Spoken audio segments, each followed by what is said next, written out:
Olá, boa noite a todos.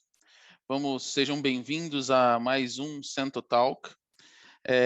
Gostaria de dar as boas-vindas ao Dr. Charles e a todos vocês. Hoje nós vamos falar um pouquinho sobre as novas fronteiras para o Exoma, né? E é uma noite especial para a gente, é o nosso primeiro webinar durante o ano de 2021, o primeiro de muitos, e nós temos algumas novidades para falar para vocês durante esse webinar. Então, eu gostaria de apresentar o Dr. Charles, né? O Dr. Charles é geneticista clínico, especialista em neurogenética, né, formado pela USP de Ribeirão Preto e atualmente é professor doutor na Faculdade Estácio de Sá, em Ribeirão Preto. Então, seja bem-vindo, Dr. Charles, ele já está apresentando a sua tela e passo então a palavra ao Dr. Charles. Obrigado, Gustavo, pela introdução e pelo convite também para poder apresentar esse webinar. Eu acredito que vai ser bem elucidativo, né? Eu vou apresentar um pouco a nossa experiência, né? E alguns casos que nós tivemos em que essa combinação de tecnologias foi bastante importante. E depois o Dr. Gustavo vai falar um pouco dessas novidades para vocês, né? Que agora já estão disponíveis. Bem, o exoma, ele representou uma revolução no campo da genética, né? Revolução em que aspectos? Revolução porque introduziu novos conceitos de sequenciamento genômico, em que você poderia, a partir de agora, sequenciar múltiplos genes ao mesmo tempo, e isso acabou levando a uma redução muito grande nos custos e no valor total do sequenciamento.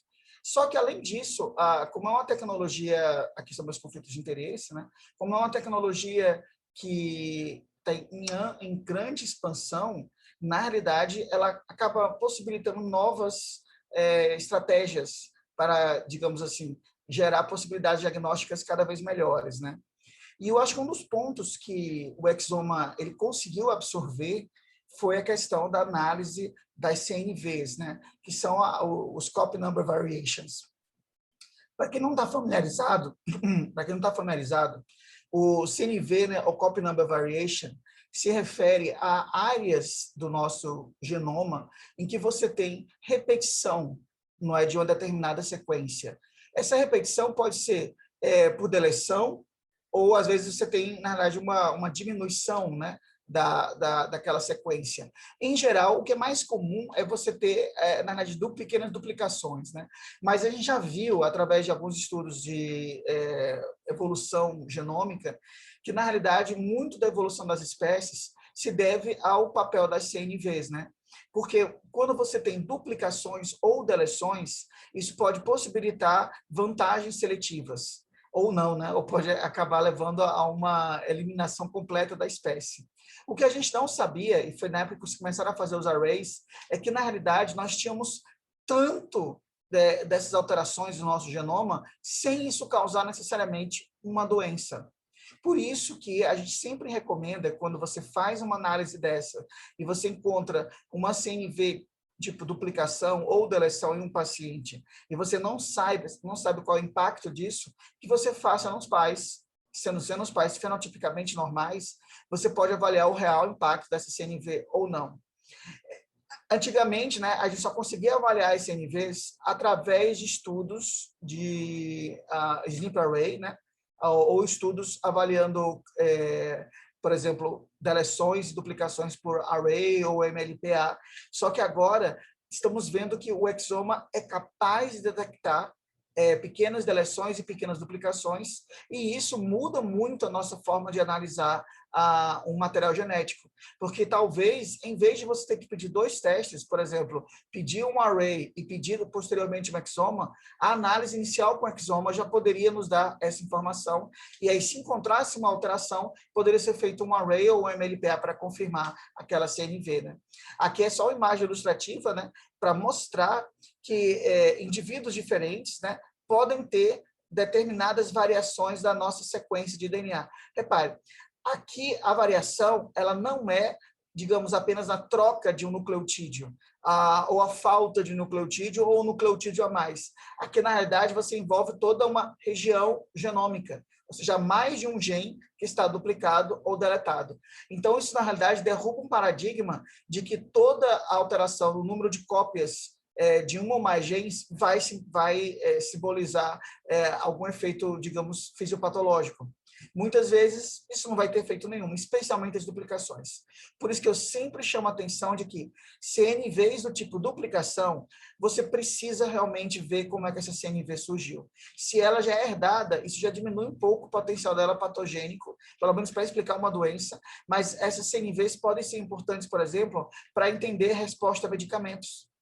Então, tem muita gente que trabalha com CNVs para compreender se isso pode explicar também a nossa resposta a determinados medicamentos ou a determinadas terapias, ou mesmo a variação que a gente pode ter em determinados fenótipos de algumas doenças também. Então, hoje, a gente consegue fazer essa análise de CNVs, né? Na realidade, a metodologia ideal para fazer essa análise seria realmente fazer através de sleep arrays, né? Ou mesmo os arrays tradicionais. O sequenciamento completo de genoma nos dá também isso, porque o genoma acaba vendo tudo, né? Só que, recentemente, a gente está conseguindo fazer análise de CNVs através também da análise de exoma. Certo? Então, acho que isso representou uma grande mudança, né, em diversos paradigmas. Esse é um trabalho feito aqui no Brasil, pelo pessoal da USP de São Paulo, em que eles mostraram que é possível, através da análise de exoma, a gente detectar variantes no número de CNVs em pacientes com atraso de desenvolvimento e malformações congênitas múltiplas. Isso é interessante porque eram casos em que a análise começou pelo exoma. Não foi feito um array prévio, né? E aí você já encontrou a alteração do número de cópias nesses pacientes. Eu acho que isso é interessante porque essa fusão de tecnologias irá permitir também o barateamento da investigação genética dos pacientes. Esse artigo, quem quiser ver, ele foi publicado agora em agosto de 2020. E é uma coisa importante, mesmo pacientes com um array normal, eles podem ter duplicações ou deleções envolvendo exons. Ou seja, são pequenas CNVs em que você não está pegando mais de um gene, mas está pegando, por exemplo, exons daquele mesmo gene. E isso você certamente não irá pegar usando apenas o array. Você vai pegar muito isso usando, às vezes, kits de MLPAs focados, né, para esses genes, mas aí você já deveria ter um grau de suspeita para fazer. Então, na prática, pequenas deleções e duplicações envolvendo exons do próprio gene, você certamente não vai conseguir pegar a maior parte dos arrays disponíveis, embora alguns sleep arrays mais modernos consigam pegar isso em algumas situações. Só que aqui acaba sendo um ponto em que o exoma consegue pegar melhor esse tipo de CNV do que o próprio array. Para começar a nossa história, vamos colocar um caso clínico de uma paciente nascida de pais jovens, né? O pai com 31 anos, a mãe com 28, com uma história familiar negativa, né? A paciente nasceu com 37 semanas de vida, após uma gravidez sem intercorrências. Infelizmente, ela nasceu pequena, né? Tanto em peso quanto em comprimento, né? E perímetro cefálico. Não havia no screening neonatal dela, inclusive ela fez ampliado, né, com Thunder, foi completamente normal. Desde os 2 meses de vida, ela foi internada com várias infecções de trato respiratório e foi hospitalizada diversas vezes por não ganhar peso também. Ela também já tinha um atraso neuropsicomotor detectado, né?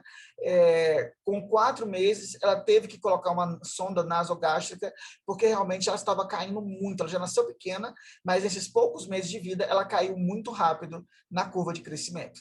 Chegou a fazer um cariótipo, cujo resultado foi normal, né? O pessoal achava que era uma doença metabólica, né? Pelo failure to strive aqui, pelas dificuldades alimentares, mas assim, dá para ver claramente que ela tem algumas dismorfias faciais, né? Você pode ver aqui um pouco da ptose que ela tem, né? Ela tem realmente já uma microcefalia e não apresentou crises, não tinha crises, nem apresentava uma ressonância normal também. Só que no exame físico dela, além dessas leves dismorfias, né, você pode ver também que ela tinha uma implantação baixa, ó, você traça a linha aqui, Você vê que ela tinha implantação baixa de orelhas, né? Inclusive com as orelhas rodadas posteriormente. Você vê também que ela tinha uma hipoplasia ungueal, né? Olha aqui a alteração digital que ela apresentava. Uma microrretrognatia. Tinha um leve crescimento capilar, né? Um hirsutismo. Não tinha outros achados de pele, mas essa alteração que ela tem na unha do quinto dedo, tanto no pé quanto na mão, isso era um achado chave na doença dela, claro, associado também com o fato dela estar com baixo ganho ponderostatural, né? E também com hipotonia. E qual era esse achado? O que a gente deve investigar nesse caso, né? Como a gente deve investigar? Na realidade, né, existe uma síndrome genética que é bastante conhecida do geneticista, né, que é a síndrome de Coffin-Siris, né? A síndrome de Coffin-Siris é uma síndrome bastante curiosa, porque você tem, que é também chamada síndrome do quinto dedo, né, que é a síndrome do quinto dedo com a hipoplasia de falange distal. Os pacientes com Coffin-Siris, em geral, eles têm baixa estatura, é uma síndrome de baixo ganho ponderal também. Tipicamente, eles têm alteração da unha do quinto dedo, representando o quê? A hipoplasia também da falange do quinto dedo. Só que não é limitado ao quinto dedo. Você pode ter também outras falanges envolvidas, né? E pode ter displasia ungueal, né? Envolvendo outros dedos também. O que, na verdade, acaba sendo um marco dessa doença é o fato de que você tem uma hipoplasia ungueal associada com atraso de crescimento e também atraso de desenvolvimento. A hipotonia é comum nesses pacientes, né? Muitos têm hirsutismo, têm hipertricose, né? Vejo que nesse primeiro paciente aqui você tem uma baixa implantação de cabelo em fronte, né? Você tem também uma sobrancelha mais hirsuta, né? Você tem uma ponte nasal mais bulbosa, né? Com o tempo eles tendem a ficar um pouco mais grosseiros no aspecto facial, e que, inclusive, às vezes é até difícil você pensar em Coffin-Siris só pelo rosto, né? Podem ser várias síndromes, inclusive até doenças de depósito pode confundir às vezes, mas quando você vai para as mãos e para os pés, você tem essa pista aqui. A gente tem uma longa experiência com Coffin-Siris, né? Esses são todos pacientes nossos com Coffin-Siris. Se você reparar, há uma certa semelhança, né? Alguns, inclusive, podem ter rarefação capilar, né? Com aumento de cabelo, por exemplo, em dorso, né? E outros com essa implantação baixa em fronte, mas vem que todos têm essa ponta nasal bulbosa, né? Com a raiz nasal baixa implantada, e esse fantástico achado aqui da hipoplasia de unha, né, de falange distal de quinto dedos, né? Se bem que essa menina, se vê que também havia outros dedos aqui envolvidos também, havia outras falanges envolvidas. Esse foi um dos meninos nossos que deu bastante trabalho na investigação, porque ele também tinha síndrome alcoólica fetal.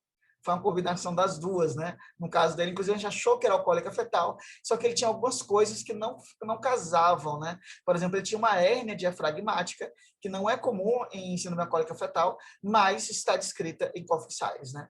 Então, esses cílios longos, essas sobrancelhas mais grossas, mais enxutas, né? Essa raiz nasal mais alargada, essa boca que tende a ser entreaberta, né? Com o lábio superior também um pouco mais carnudo, né? E às vezes o lábio inferior evertido com o tempo. Você vê que com o tempo realmente vai evertendo o lábio inferior, vai ficando mais para fora, assim. Você vê aqui claramente essa alteração. Aqui foi um dos trabalhos que a gente levou em congresso, né? Porque eu ainda era residente, né? A gente não tinha a menor ideia de qual era o gene, né? Do Coffin-Siris, né? Repare aqui, se pode ver a hipoplasia, né? Envolvendo a quinta unha. E também com algum displasia de falanges médias também. Então, assim, comparando o nosso paciente com a literatura, você vê que ela tinha os principais achados faciais, né? Ela não tinha tanto esse sparse loose hair que a gente viu em outros pacientes, que seria esse cabelo assim, ó, que depois muda um pouco com o tempo, né? Esse sparse loose hair. Ela não tinha uma bracdactilia envolvendo todos os dígitos, né? Mas ela tinha a hipoplasia de falange média, falange distal de quinto dedo, que é um tipo de bracdactilia também. E ela apresentava aquelas alterações que a gente vê nos lábios também, né? O problema é, Coffin Siris não era um único gene, como a gente até podia suspeitar, porque embora houvesse características similares, havia pacientes que, por exemplo, eram mais grosseiros e outros menos grosseiros do ponto de vista facial. Então, a gente imaginava que deveria ter mais de um gene envolvido, porque a gente não imaginava que seriam tantos genes envolvidos. Então, literalmente, tem 1, 2, 3, 4, 5, 6, 7, 8 genes envolvidos, e ainda assim há alguns trabalhos mostrando que alguns coortes de pacientes que preenchem critérios para Coffin Siris, 40% você não encontra mutação em nenhum desses genes analisados. Ou seja, nós temos um pequeno problema aqui.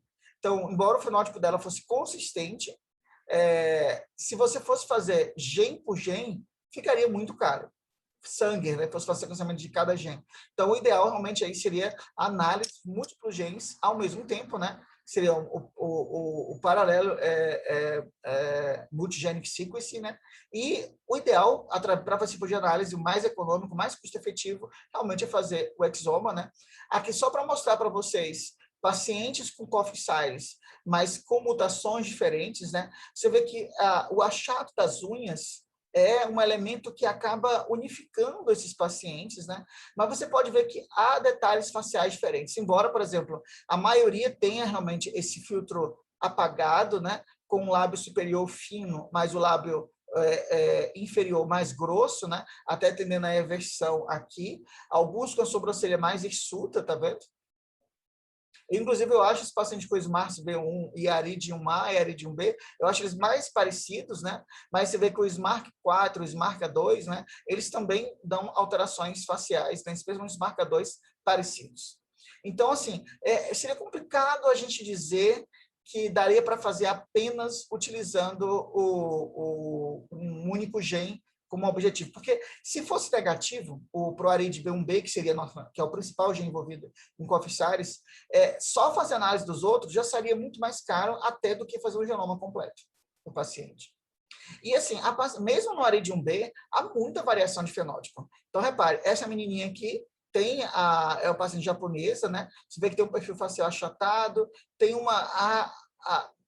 a orelha não está nem tão baixa implantada assim nela, tem uma microretrognatia, como nossa paciente, tem uma ponta nasal mais bulbosa, né? Mas quando você vê para as unhas, repare, gente, a hipoplasia de falange distal aqui é muito discreta. E aqui estamos falando do gene que é o primeiro gene identificado e até hoje o que mais se encontra pacientes com mutação quando se pensa em Coffin Siris, né? E mesmo assim ela teve um fenótipo leve, dismórfico leve, né? E isso, na realidade, por exemplo, eu não pensaria em Coffin Siris para ela como nossa primeira hipótese, certo? Eu não achei tão significativa essa hipoplasia distal aqui. Já esse caso é um caso diferente, né? Uma paciente que está no abrigo, né? E que ela tem também Coffin Siris, né? Olha só a alteração que ela tem aqui no quinto dedo. Aqui eu já poderia pensar, só que aqui me chamou a atenção também que ela tem realmente uma braquidactilia. Olha que o polegar também dela é hipoplásico e o rosto é bastante grosseiro. Não é como a gente vê alguns pacientes com Coffin Siris com o tempo, mas repare que não tem alteração do cabelo aqui, mas tem uma sobrancelha mais hirsuta, né? Tem aquele lábio inferior invertido, mas já a parte do nariz já não vê mais aquela raiz nasal tão baixa como você via antes, né? E esse já é um outro paciente, ó, todos eles têm mutação no Aridium-B.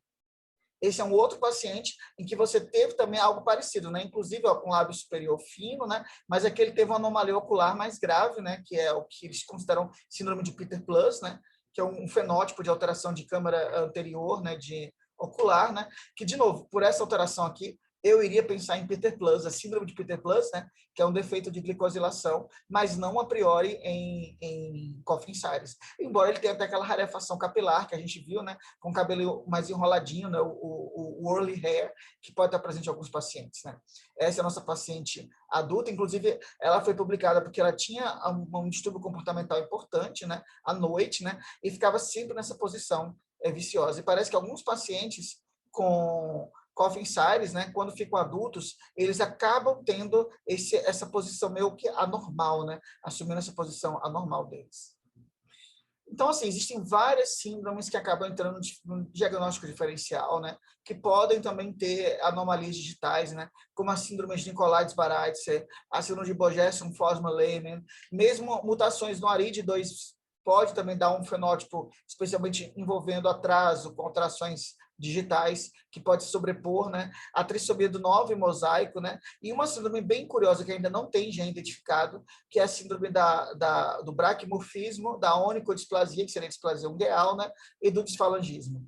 Então, tem número de homim, mas ainda não temos o gene para essa doença, mas também ela tem uma sobreposição fenotípica com esses pacientes. A mesma coisa para a síndrome DORS, né? Que pode cursar também com epilepsia e que você tem surdez associada.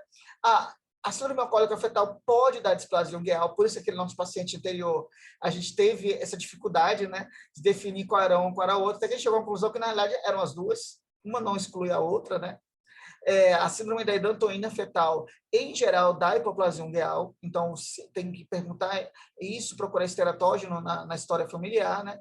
A síndrome de Mabry, né, pode dar algo parecido a um defeito de glicosilação, que você não pega pela isotrifocalização, você precisa realmente fazer também sequenciamento gênico, e aí é uma das vantagens do exoma, porque daria para ver também esse gene e o gene da síndrome DORS, e às vezes pacientes com Mabry podem ter a fosfatase alcalina elevada. Então, pode ser um marcador interessante. Então, paciente com síndrome de Coffin-Siris está sempre dosando a fosfatase alcalina também. A síndrome de Zimmer-Laban, que também hoje tem vários genes associados. Então, de novo, o exoma seria interessante para você ver também o diagnóstico diferencial da doença e a própria Cornélia de Lange, que pode dar hirsutismo também com algumas anomalias digitais, não os genes inicialmente descritos para o fenótipo mais clássico, né? Mas os genes mais recentemente descritos, que dão fenótipos mais atenuados de Cornélia de Lange. Só que qual foi nossa surpresa quando saiu o exoma dela? Acertamos ou não acertamos? Sim e não, né? Acertamos porque está envolvido o gene, né? O ARID1B, nesse caso, mas não é por alteração de um único gene, é porque ela apresenta uma microdeleção 6q25, e nessa microdeleção está presente o gene ARID1B, que é, digamos, o gene que eles chamam pivotal, né? O gene principal responsável pelo fenótipo dessa síndrome de microdeleção. Então, assim, isso foi curioso, por quê? Porque nós não havíamos pedido array para essa paciente, porque estávamos absolutamente seguros de que ela era Coffin-Siris, né? Então, a gente não queria, digamos, gastar dinheiro da família fazendo 2 testes, quando, na realidade, um teste só já fecharia nosso diagnóstico. Só que se nós tivéssemos feito, por exemplo, o sequenciamento direto do ARID1B, teríamos perdido esse diagnóstico. Se tivéssemos feito, por exemplo, um painel de genes, né, que poderia não pegar uma CNV, a gente também poderia ter perdido esse diagnóstico. E aí ter pensado, poxa, então não é Coffin-Siris? Então, aqui foi um dos casos em que o exoma foi muito útil, porque embora estivéssemos mirando em genes, né, a gente acabou pegando uma CNV patogênica, que é uma deleção envolvendo 62 genes, né, mas o gene de interesse estava nessa deleção, que é o ARID1B. E os outros genes têm algum papel, Charles? Olha, os outros genes, eles podem contribuir para a gravidade do fenótipo, mas como eles aqui estão apenas com uma alteração numa única cópia, num único alelo, eles não parecem ter grande impacto, apenas se tivesse com alterações nos 2 alelos. Mas o ARID1B, ele sim, ele com alteração de um alelo, já explicaria o fenótipo do paciente.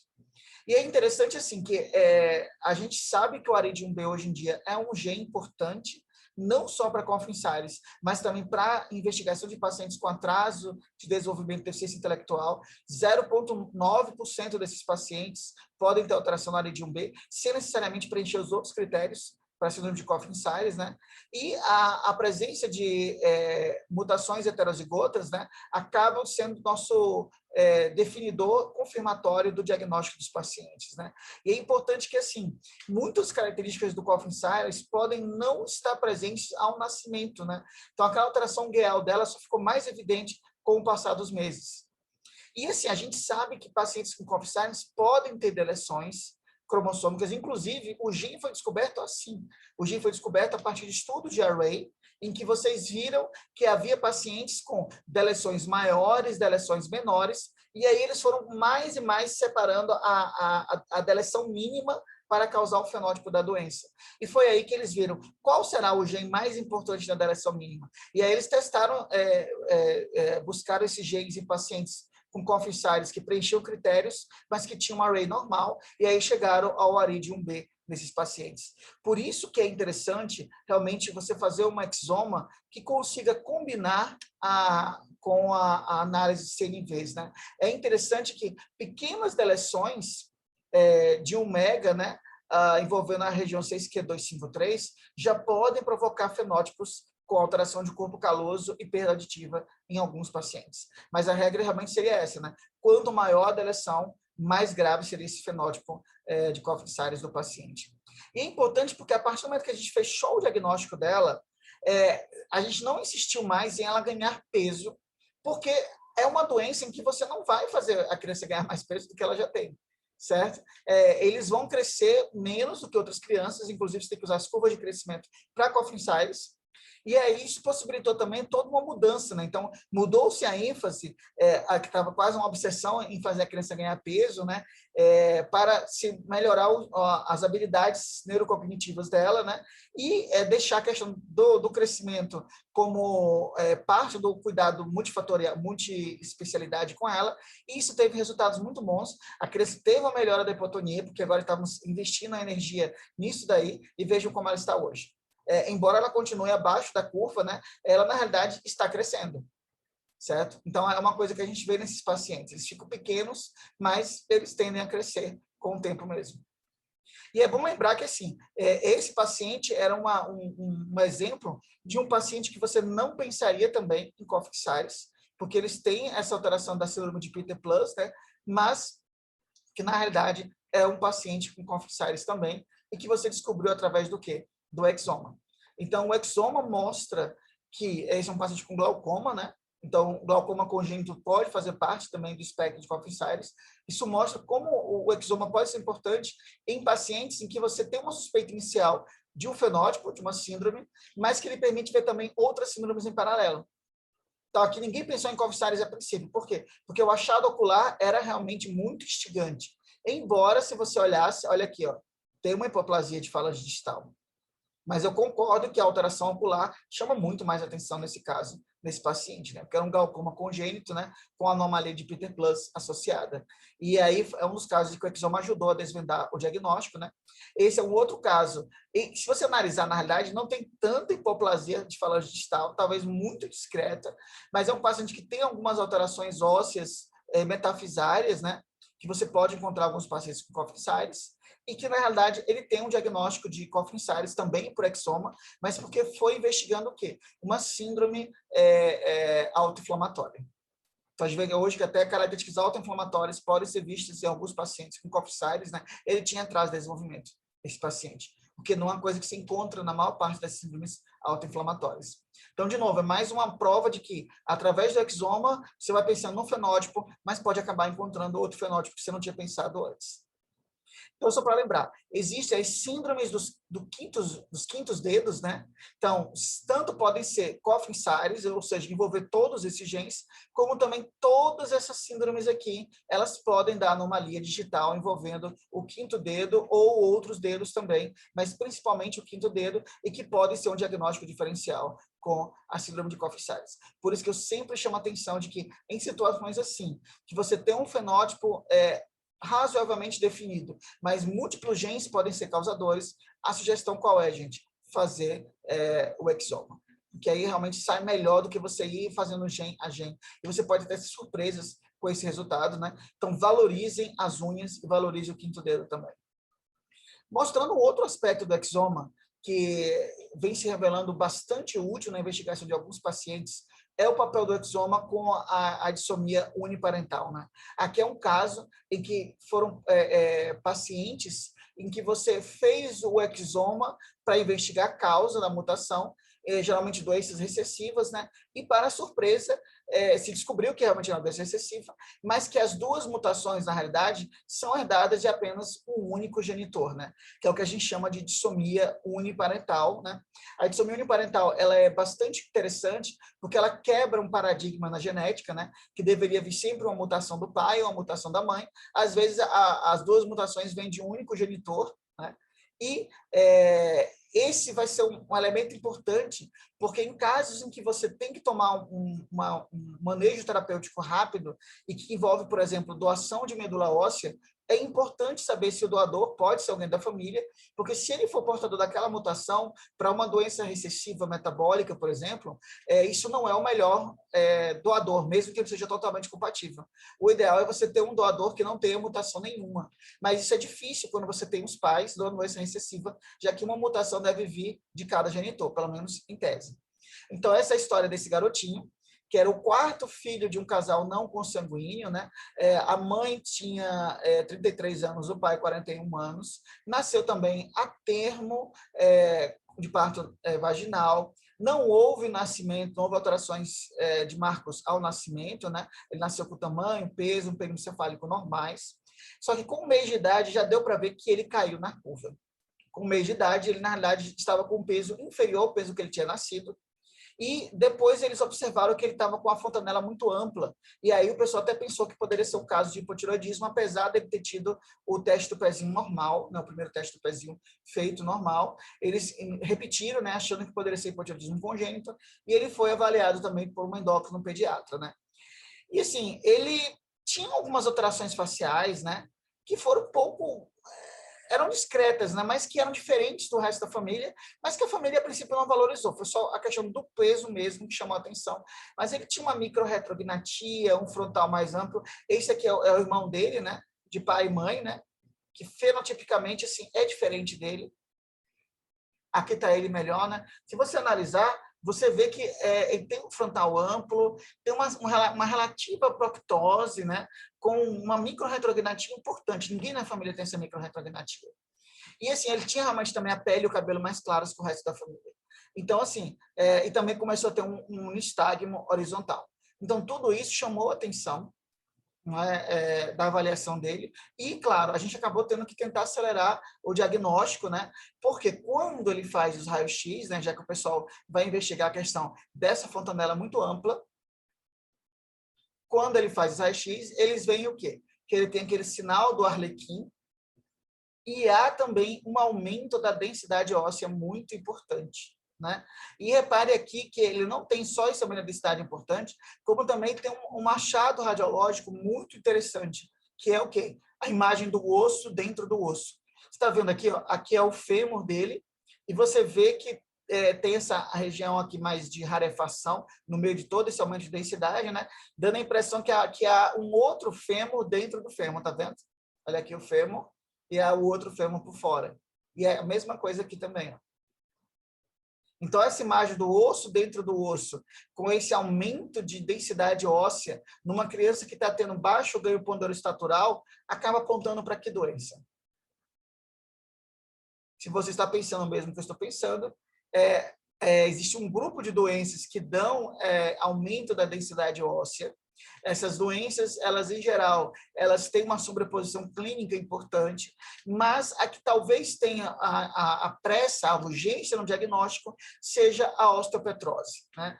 Porque a osteopetrose, desse grupo de 34 doenças que podem ter aumento da densidade óssea, é a que oferece a possibilidade diagnóstica através da realização urgente do transplante de medula óssea, antes que haja sequelas irreversíveis, né? Porque à medida que vai aumentando a densidade óssea, especialmente no crânio, né?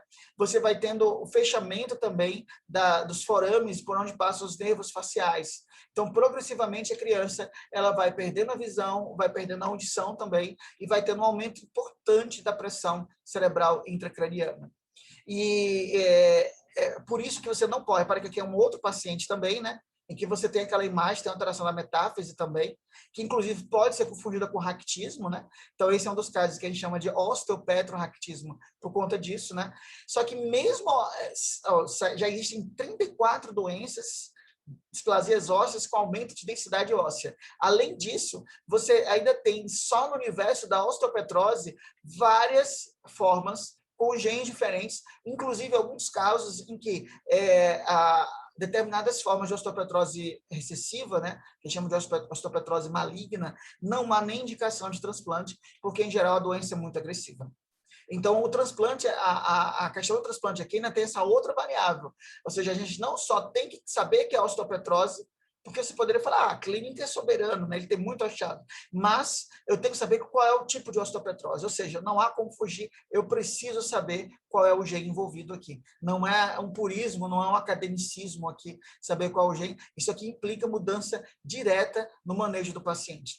Então, o que nós devemos pedir nesse caso, né? Realmente, a melhor e mais rápida maneira era realizando o exoma, e a gente fez o exoma, né, e encontrou um VUS provavelmente patogênico. Na realidade, a gente acabou considerando patogênico mesmo, porque quando a gente colocava nos programas de predição, né, você tinha uma alta conservação daquela região e não havia essa mutação em bancos de dados de exoma e de genoma, né? Então, era realmente muito, muito, muito, muito rara. Isso daí. Só que por ser missense, né, acaba caindo naquela classificação de grau 3, mas com alto potencial patogênico, e aí casava com o fenótipo do paciente. Qual foi nossa surpresa? Foi que a gente tinha feito a pesquisa de HLA. Infelizmente, por exemplo, a gente viu que o pai e a mãe, eles eram o pai podia ser doador, né, da medula óssea, só que como a gente previu que era uma doença recessiva, a gente falou, não vale nem, infelizmente, o pai não vamos nem considerar por ser uma doença recessiva, provavelmente ele vai ser heterozigoto, né? E qual foi a nossa surpresa? Eu percebi que, na realidade, a variante encontrada nos pais estava apenas presente na mãe, não estava no filho. E aí podia ser o caso que a segunda mutação é uma mutação nova na criança? Poderia. Só que nesse caso não foi. Na realidade, a criança tem homozigose, a mesma variante que está presente em heterozigose na mãe. Ou seja, é o que a gente chama de dissomia realmente uniparental, e que depois foi confirmado através dos estudos de STR, né, STR, né, que é Short Tandem Repeats, né, que confirmaram realmente marcadores polimórficos que a variante era herdada apenas da mãe. E aí que, na realidade, a gente sabe que existe um fenômeno que pode explicar esses casos de dissomia parental de origem materna, né? Que é o fenômeno do resgate trissômico, né? É o caso que, por exemplo, o embrião ele ia ter uma trissomia, só que por um mecanismo digamos, de perda, né, de um cromossomo, isso acontece às vezes em algumas divisões, né, o feto que ia ser trissômico, que, portanto, ia ser incompatível com a vida, ele acaba o quê? Tornando-se dissômico, mais uma vez, às custas da liberação de um cromossomo que estava a mais, né? Só que aqui o problema é que aquele cromossomo que estava a mais, que você liberou, foi o quê? Foi justamente o de origem paterna. Então, no caso dele, aqui do nosso paciente, os 2 cromossomos 16 que ele tem são de origem materna. Ele não tem um cromossomo 16 de origem paterna. E aí, isso de novo, lembrar que a dissomia uniparental quebra também a herança mendeliana, né? Porque a ideia da Mendel não previu essa situação em que você teria que ter realmente um alelo do pai e um alelo paterno sempre, né? Ele não imaginava que a doença poderia ser provocada quando você pode ter os 2 alelos herdados de um único pai, porque ele não imaginava que haveria essa situação, né? Ele nem sabia que existiam cromossomos, né, para poder levar os genes. Então, foi muito interessante isso daí. Aqui são todos os mecanismos em que você pode ter esses eventos das dissomias uniparentais maternas, né? E que esse fenômeno do resgate dissômico, né, isso é bastante interessante para você entender doenças recessivas, né, como foi o caso aqui da mãe, né? Você via que, na realidade, na doença recessiva em geral, você vai ter um alelo que vem do pai e um alelo que vem da mãe, mas nesse caso, os 2 alelos são de origem materna, porque os 2 cromossomos 16 são de origem materna. E é interessante assim que a gente já tem outras doenças, né, em que a gente descobriu esse fenômeno a partir do uso da dissomia uniparental, como foi esse caso aqui.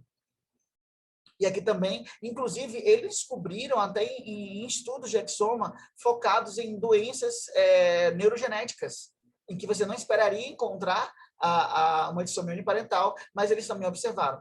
E no nosso caso, a dissomia uniparental, ela tem um papel importante, né? Porque vai mudar um pouco a questão do manejo, vai permitir que o doador da medula óssea seja o genitor e não que a gente precise buscar em bancos de doação de HLA, porque isso pode, na realidade, o quê? Demorar muito tempo e atrasar ainda mais o procedimento do paciente. Repare que aqui, de novo, não precisa não esquecer, olha que radiografia belíssima, né? Em que você tem imagem do osso dentro do osso. E aqui outros exemplos, né? Inclusive de pacientes que foram para investigar raquitismo, né?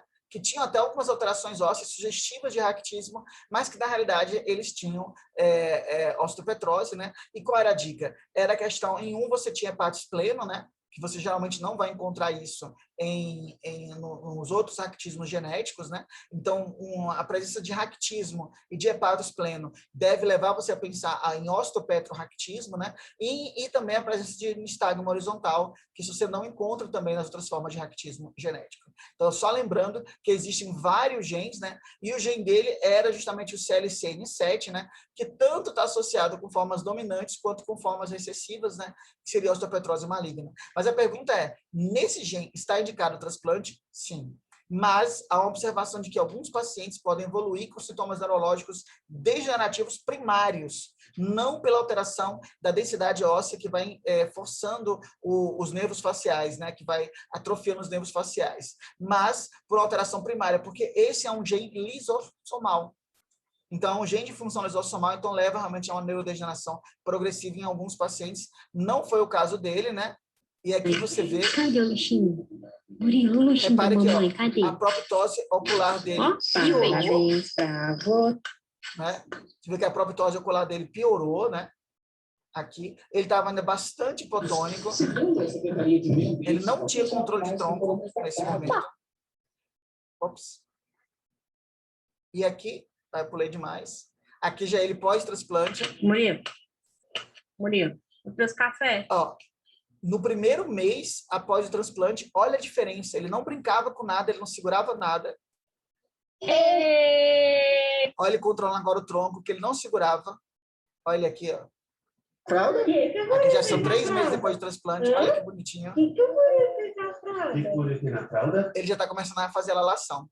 Então, isso não iria acontecer. Na realidade, o prognóstico nessa doença, se não fizer o transplante, ou se fizer muito tardiamente, às vezes não está mais nem indicado fazer o transplante quando já é muito tardiamente. Você vê como isso mudou o prognóstico dele. Ou seja, o exoma, ele amplia ainda mais os seus horizontes, possibilitando o uso, a aplicação para detectar outras alterações em nosso genoma, como as dissomias uniparentais e a alteração do número de cópias, né? E isso vai ter um impacto, com certeza, na elucidação de vários casos clínicos e, como vocês viram, até no manejo dos pacientes. Muito obrigado.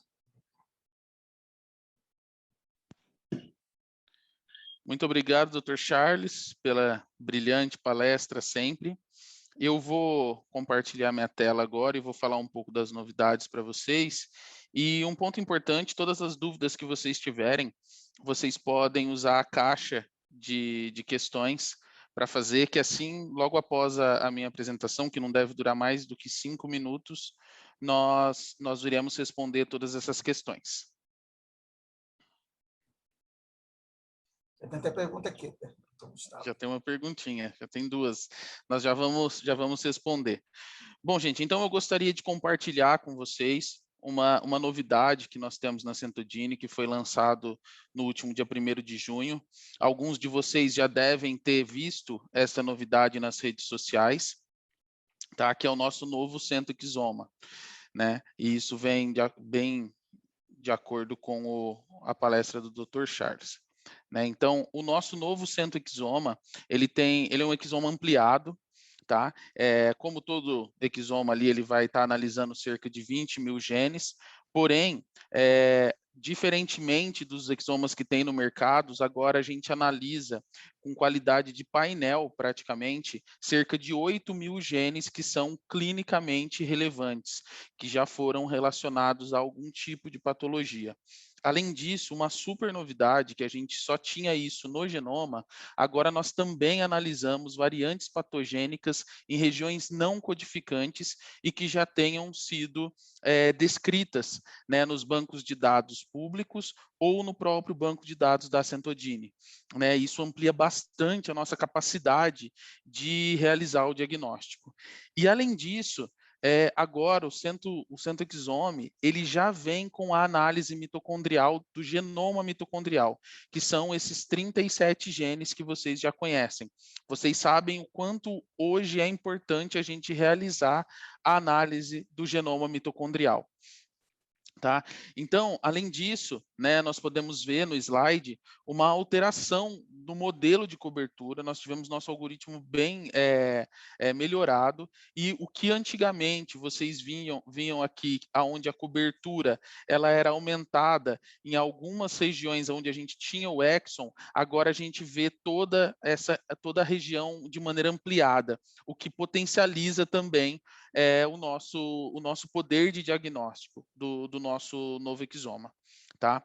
Então, o nosso exoma, agora, além do que ele já detectava, a gente também tem, de maneira bastante específica e melhorada, a análise de CNVs, a detecção de dissomia uniparental, aonde na dissomia uniparental a gente analisa cerca de 6 regiões que são as mais importantes e mais frequentes para a dissomia uniparental, e nós reportamos também as variantes mitocondriais, tá? Bom, então aqui a gente tem uma comparação com o exoma anterior, né, e o nosso novo centoexoma, né? Então, como eu disse para vocês, ele já tinha a análise de 20 mil genes, agora a gente faz a cobertura desses 37 genes mitocondriais, fazendo a análise do genoma mitocondrial, né, de maneira específica e com alta cobertura. Nós temos também um aumento do número de genes com alta qualidade e com alta cobertura, né, que antes era em torno de 4 mil genes, hoje são 8 mil, né, e uma melhoria na qualidade da análise das variantes, né? Então, isso faz com que nós tenhamos agora uma potência de diagnóstico muito maior. Isso, na verdade, faz com que a gente consiga atingir um poder de diagnóstico de cerca de 60% das doenças raras. Tá? Isso é muito importante para a gente. A Centodini vem trabalhando já há algum tempo nesse exoma, e hoje a gente sabe que a gente tem o melhor custo-benefício do mercado.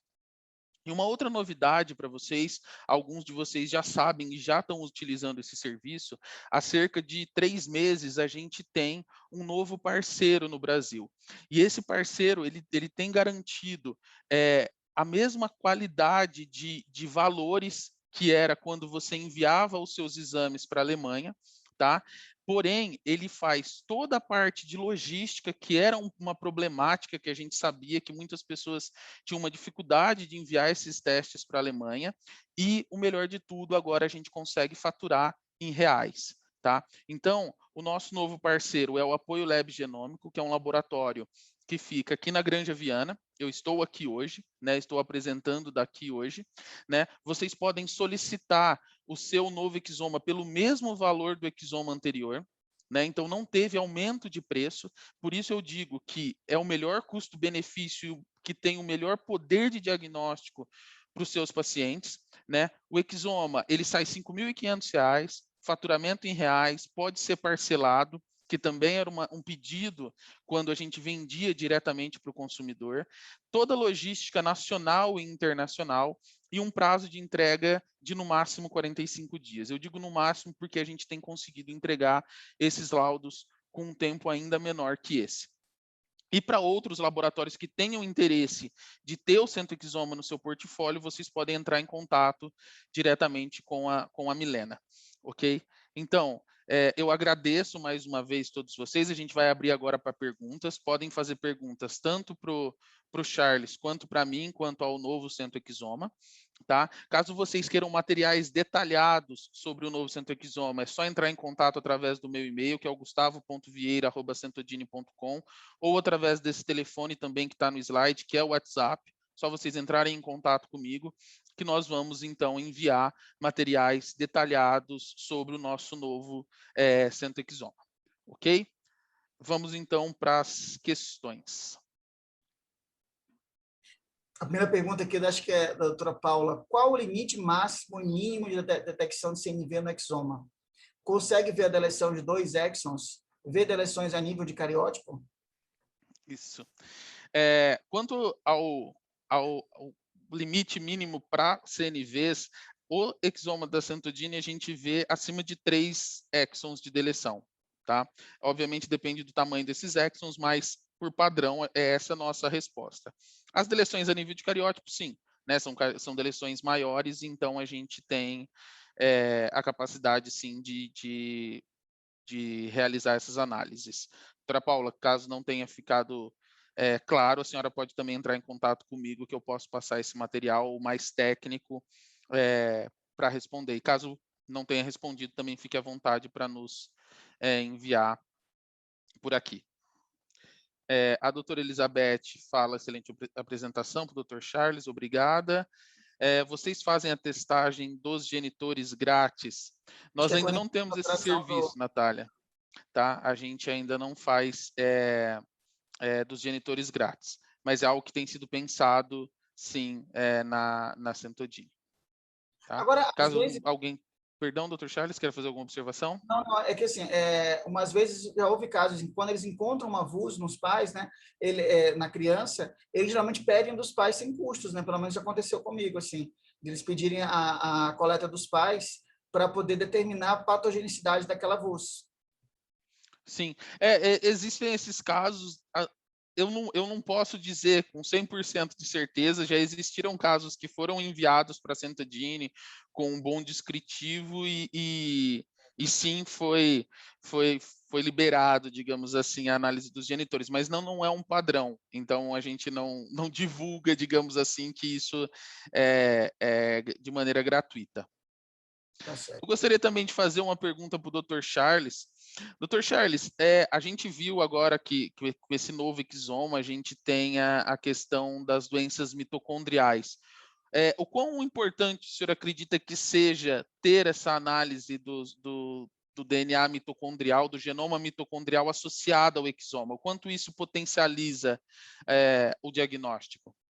Olha, pensando no caso de doença, quando você suspeita realmente de uma doença metabólica, eu acredito que potencializa muito, porque a gente sempre tem um problema com doença mitocondrial, que pelo fato de você ter aquele fenômeno da heteroplasmia, né, mitocondrial, você ter de fazer sempre um teste à parte, né? E não é um teste que, embora simples, né, em tese, né, que é você pesquisar aquelas mutações mais frequentes, né, não é tão acessível no Brasil, viu? Para falar a verdade, quando a gente precisava fazer o teste dessas mutações mitocondriais de ponto, oficialmente, apenas 3 lugares no Brasil faziam.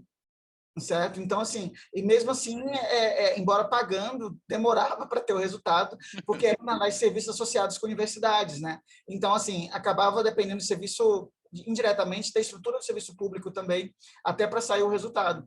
E eu acho que com isso daí muda esse paradigma também, até porque hoje a gente sabe que, clinicamente, é difícil você dizer, isso daqui é doença mitocondrial por uma mutação no genoma nuclear, esse doença mitocondrial por mutação no genoma mitocondrial. É muito difícil fenotipicamente, viu?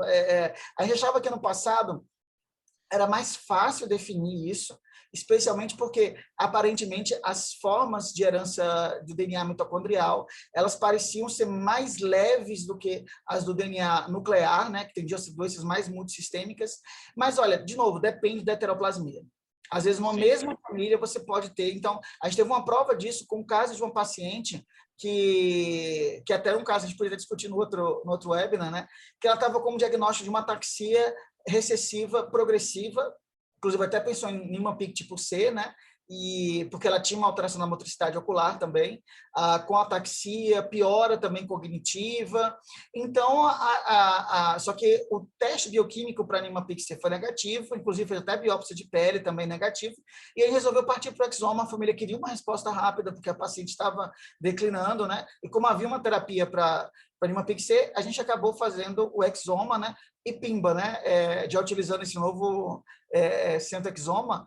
Qual foi a surpresa? Ela tem uma mutação no GMEF, né? Que é um gene, é uma mutação do DNA mitocondrial, né?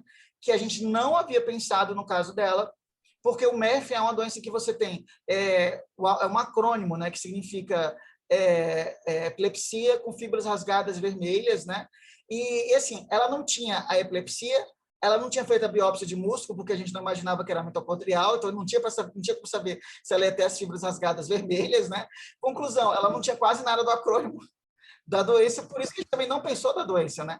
E aí, aí a gente acabou até confirmando, fazendo a mutação de ponto depois em sangue e em mucosa saliva, né, para ver a questão da heteroplasmia, e estava presente, sim. Não é? E é bem curioso, porque, assim, se você analisar o resto, ataxia, declínio cognitivo, isso está descrito no MEF, mas também está descrito em um montão de doenças metabólicas. E é curioso por quê? Porque como a mutação no DNA mitocondrial, a gente teve que testar também, porque ela tinha filhos. A gente teve que testar os filhos também, né, para poder avaliar, porque tinha um filho com surdez, que a surdez, que a princípio foi considerada como multifatorial, né, ou até por uma infecção congênita, poderia ter tido relação com o MEF. Na realidade, ele tem uma manifestação mais leve, tendo só a surdez também da doença. E essa doença é tão peculiar que existem pacientes que podem ter só lipoma. Isso é uma manifestação da doença, não tem mais nada, só o lipoma como manifestação. Por isso que eu acho que é interessante realmente essa questão de incluir as mutações do DNA mitocondrial, né? Mas é sempre sabendo que o fenômeno da heteroplasmia pode ser um confundidor, né? Que às vezes no sangue você pode não encontrar uma alta proporção da mutação. Certo. Doutor, temos mais alguns elogios e perguntas. Vamos lá. A Maria Lúcia, excelente apresentação. Eu adoro Charles. A cada aula eu me apaixono mais com a genética. Eu queria perguntar justamente se o exame também pode analisar DNA mitocondrial junto. Então, essa a gente já respondeu para Maria Lúcia. Agora temos o DNA mitocondrial. A Maria Doric, parabéns pela apresentação. Para expansões após painel, temos valores diferenciados. Maria, quando se der negativo, você pode entrar em contato com a gente, que a gente tenta um desconto, um valor diferenciado, sim. Não é também algo que é divulgado padrão, mas a Centodini está sempre buscando ter o diagnóstico, auxiliar no diagnóstico, fazer com que o diagnóstico seja uma resposta médica. Então, em alguns casos, a gente também consegue, sim. Agora, Okay? só uma coisa, Gustavo, falando essa questão do painel, a diferença do valor do painel para o valor do exoma é muito grande assim, ou você acha que vale a pena começar pelo painel, ou valeria mais a pena, pensando em custo-efetividade, começar pelo exoma? Olha, Charles, a Centodini ela tem olhado muito forte para o exome, para o genoma. Então, hoje, eu posso te falar, quase todos os nossos painéis, eles são mais caros do que realizar um exome. Porque é um outro tipo de protocolo técnico hoje dentro da Centodini, e a Centodini é uma das empresas que mais faz exomas no mundo, por isso que a gente tem aquele diferencial de ter um banco de dados que é o maior banco de dados do mundo, né? E com isso, a gente consegue ter uma eficiência muito grande para a realização do exoma, por isso que a gente conseguiu ampliar, mantendo o mesmo preço. Então, hoje, compensa muito mais realizar um exoma, pelo poder de diagnóstico e pela própria frase, né, que agora virou nosso lema com esse novo exoma, que é transformar anos em dias na questão de diagnóstico, né, porque a gente sabe que para a gente realizar o diagnóstico de uma criança com doença rara hoje, a média mundial é 7 anos. Né, para chegar num diagnóstico, fazer toda a investigação. E a Centodini coloca que para a gente, o objetivo desse novo exoma é transformar isso em alguns dias, né? Talvez os 45 dias aí que a gente tem para analisar o exoma. Então, hoje vale mais a pena nós realizarmos um exoma, falando financeiramente, e eu acredito também na questão de diagnóstico, do que a gente fazer os painéis. E até porque os painéis, o que acontecia que eu acredito que a maioria alguns médicos pediam painéis porque a cobertura era melhor. Né? E hoje, com essa ampliação do poder de diagnóstico do exoma, isso já não acontece. Os genes que estão no painel têm a mesma cobertura do que o nosso exoma. Né? O exoma tem a mesma cobertura que o painel. Fala, na realidade, no exoma que vocês estão fazendo, não que a gente está fazendo. Não os exomas. Sim, o nosso novo exoma. Até o nosso velho exoma não tinha também. Hoje, o nosso novo exoma ele tem a mesma cobertura e profundidade que os nossos painéis. Vocês incluíram aquelas regiões não codificantes também Isso, exato. Além disso, as regiões não codificantes. Mais uma porque pergunta. O médico tem a impressão que os exomas são todos iguais, né? Então, eu acho que é importante vocês destacarem isso, porque a nossa impressão é que exoma é tudo igual, né? Mas as metodologias interferem, a forma como é feito também interfere, né? Isso, e assim, isso eu acho que é um mantra que eu tenho falado, quem me segue aí nas redes sociais, todas as minhas postagens hoje, elas falam isso. Exame genético não é tudo igual, né? A metodologia muda, você tem um banco de dados muda, o suporte que é dado após o diagnóstico muda. Por exemplo, a Centodine, ela tem um diferencial que poucos sabem, que é o programa de reclassificação de variantes, que ele é gratuito e vitalício, né? Ou seja, ele é gratuito para sempre. Se existir uma reclassificação da sua variante, de maneira ativa, a nossa inteligência artificial avisa os nossos analistas que já vão refazer um laudo e lhe enviar de maneira ativa. Você não precisa saber que houve aquela reclassificação. E isso a gente sabe que pouquíssimos lugares no mundo fazem, né? Então, exame genético não é tudo igual. Esse valor agregado de ter um teste, às vezes as pessoas falam, não, eu vou fazer um outro exoma porque tem diferença de R$100, de R$200. Só que se ele precisar fazer depois um genoma mitocondrial, hoje um genoma mitocondrial isolado, ele está R$4.000, né? E isso agora já está associado pelo mesmo preço. Tá, vamos lá para mais uma pergunta, Dr. Charles. A Vanusa Dias fala: boa noite, Dr. Charles. Meu filho foi diagnosticado com síndrome da multiplicação de XP2132 e foi herdado no caso da mãe. O que podemos esperar daqui para frente com a descoberta desta síndrome? Esse é um caso, inclusive, também pelo Centogene também, né? Essa duplicação, né? Ela colocou multiplicação, mas é uma duplicação. É uma microduplicação envolvendo o braço curto do cromossomo X, né? Essa é uma doença que, na realidade, na literatura, existe até uma discussão sobre a patogenicidade, né? Dessa região. A gente reviu vários, junto inclusive com o Centogene, né? Porque a colocação foi como se fosse uma VUS, né? Mas a gente foi revendo vários artigos, acho que essa também é uma das vantagens, né? A gente pôde conversar com o pessoal que fez o teste, né? E conversar com eles e falar, olha, mas a gente reviu esses artigos e tal, então isso até mudou o laudo deles por conta disso, né? Porque eles tinham considerado, a princípio, como apenas uma variante de significado indeterminado, mas a gente encontrou na literatura vários casos que estavam associados com atraso de desenvolvimento, né? Só que é uma doença ligada ao X, né? Então, como a gente sabe, as mulheres, elas podem não apresentar nada da doença, pelo aquele mecanismo da dissomia, pelo mecanismo da inativação randômica do cromossomo X. Que, aliás, era até uma pergunta que eu ia fazer para vocês.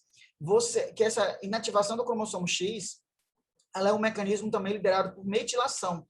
Vocês têm ferramentas para avaliar a metilação nesse caso?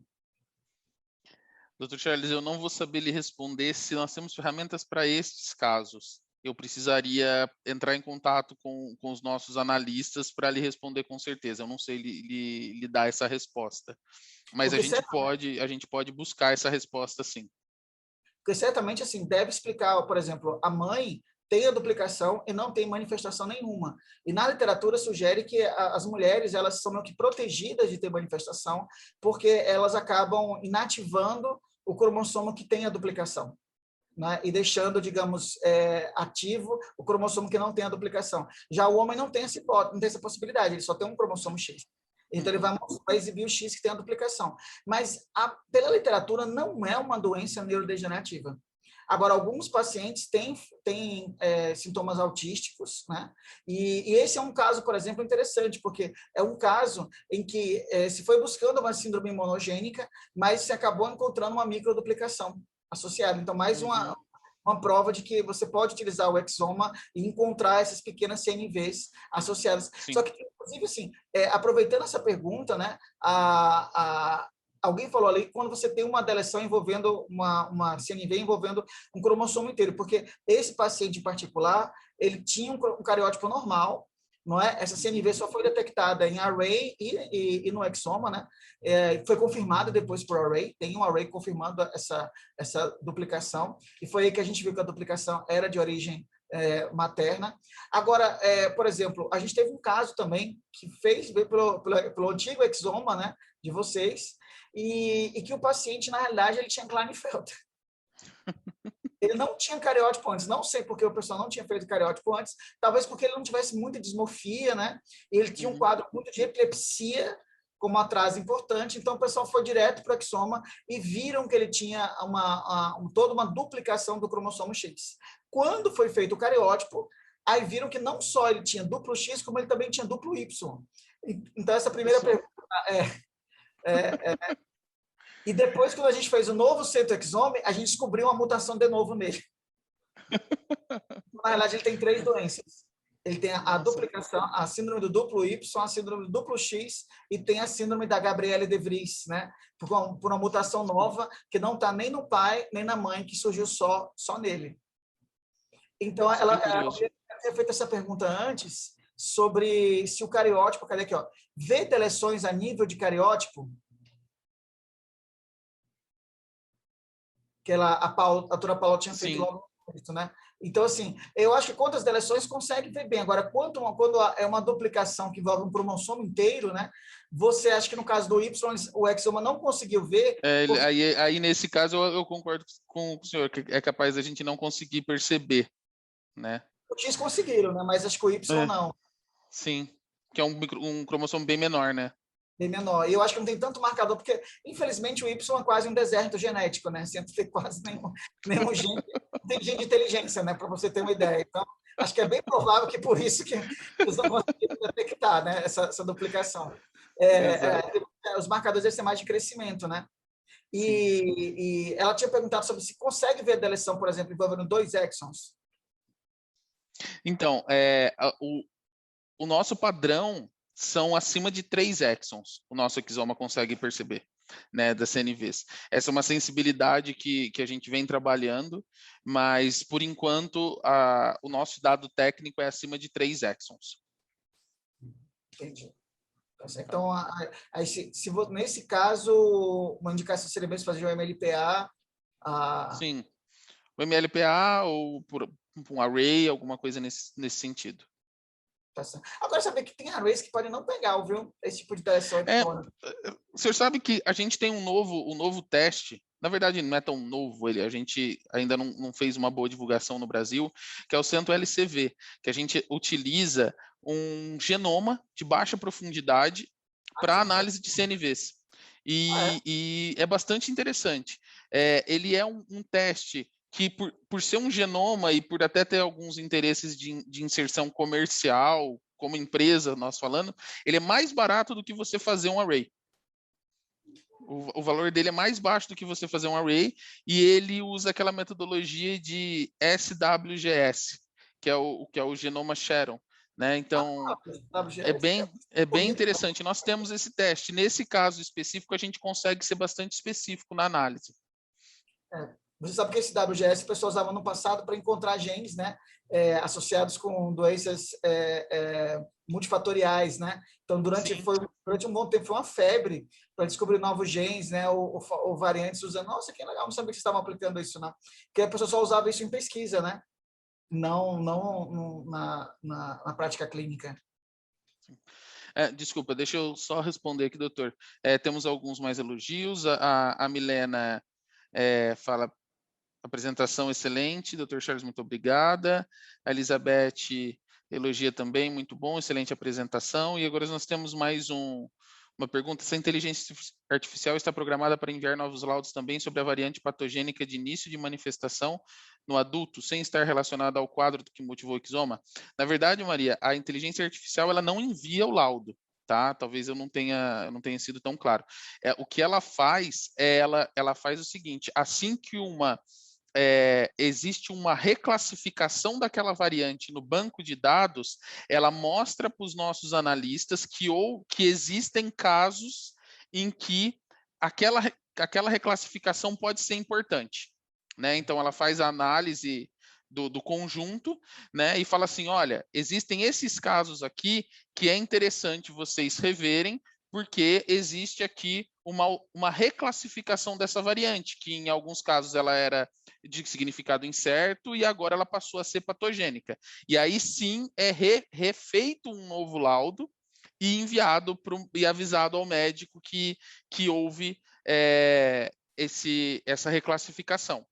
Tá? Mas nos nossos termos de consentimento da Centodini, existe um checkpoint ali, aonde o paciente ele deve falar se ele quer ser avisado de achados acidentais ou não. Tá? Não é algo padrão da empresa, e a própria lei alemã pede, eu acredito que a lei brasileira também é nesse mesmo sentido. Ainda não tem uma lei brasileira. A gente Ainda não tem, né? Essa que é a precisando questão. melhorar essa parte da legislação no Brasil. A gente tem recomendações, né? Sobre isso. Agora, aproveitando essa questão a gente não falou muito da dissomia uniparental, né? Mas, assim, vocês conseguem, pelo exoma de vocês, detectar todas as dissomias uniparentais envolvendo todos os cromossomos? Ou vocês apenas cromossomos que já têm relato de dissomia uniparental? Na verdade, hoje, o nosso protocolo ele analisa 6 regiões de dissomia uniparental. É a 6q24, 11p155, 14q32, 15q11q13, 20q13 e 20. Tá? Então, ele analisa somente são 6 regiões que são as mais frequentes, digamos assim, né? Eu como 6, o 20, o 11...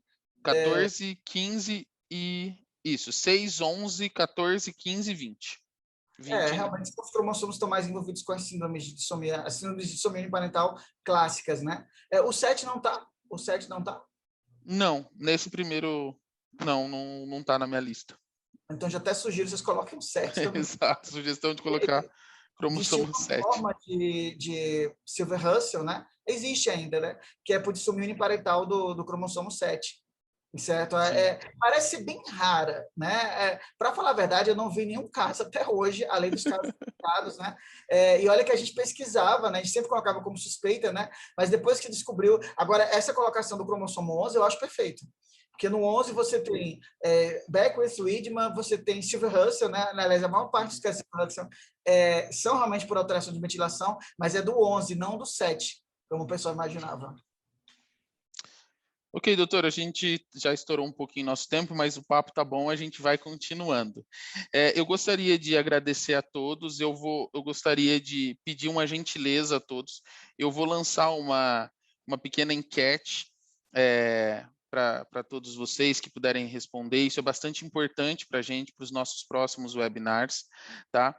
E assim eu gostaria de agradecer muito o Dr. Charles mais uma vez por estar conosco nesse webinar.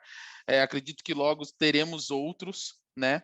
E vamos trazer sempre informações bastante atuais e sempre novidades.